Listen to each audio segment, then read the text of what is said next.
सोनपुर नामक गांव में विक्रम नाम का एक किसान रहता था। एक दिन वह अपने खेत में काम कर रहा था और तभी हे भगवान, मेहनत तो बहुत करता हूँ पर फसल भी कमजोर है और इसीलिए दाम भी बहुत कम मिलता है।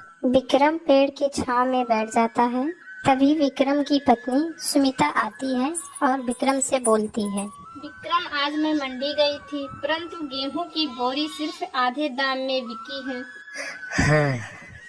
क्या करूँ सुनीता, मौसम भी धोखा दे रहा है और साथ में व्यापारी भी। फिर अगले दिन विक्रम बाजार से घर लौट रहा होता है। तभी विक्रम को रास्ते में एक तपोमुनि मिलते हैं। तपोमुनि विक्रम से पूछते हैं, क्या बात है बेटा, बहुत परेशान दिखाई दे रहे हो।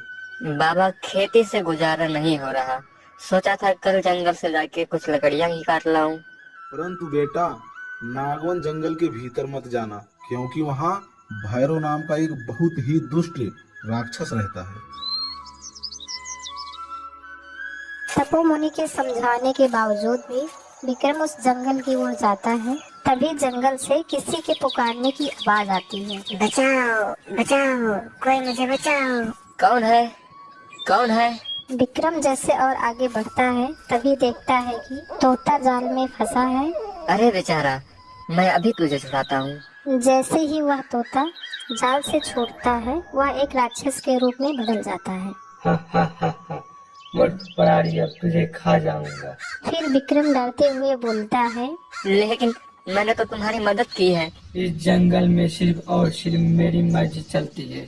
आज तो तुझे छोड़ देता हूँ, दोबारा दिखे तो कच्चा खा जाऊंगा। फिर विक्रम डर के वहाँ से सीधा तपोमुनि के पास जाता है। बाबा, राक्षस ने मुझे छोड़ तो दिया पर धमकी भी दी है। तो फिर यह भस्म लेकर जाओ बेटा और इसे उस राक्षस पर छिड़क देना, जिससे वह तुम्हारे बस में आ जाएगा।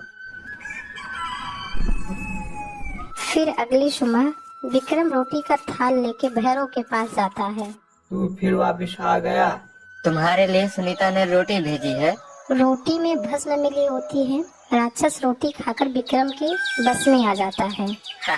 अब तुम्हें मेरे खेत के काम में मदद करनी होगी।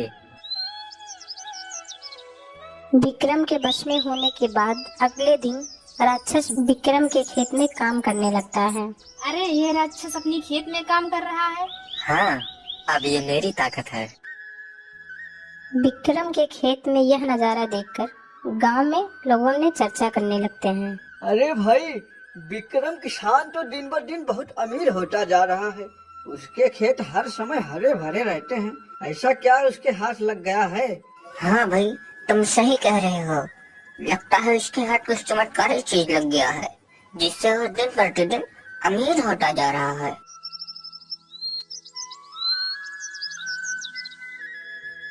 भस्म की शक्ति भैरव के ऊपर कमजोर पड़ने लगती है। विक्रम को एहसास होता है कि भस्म खत्म हो रही है। मुझे लगता है अब ये हमारे बस में ज्यादा दिन तक नहीं रहेगा। तुम चिंता मत करो, एक आखिरी बार उसको खेत में काम करने को भेज दो।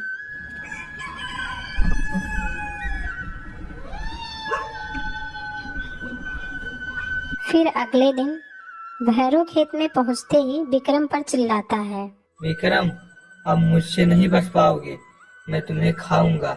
विक्रम जल्दी से बची हुई भस्म उस पर छिड़क देता है और वह फिर से तोता बन जाता है। अब जा और दोबारा कभी किसी मासूम पर अत्याचार मत करना।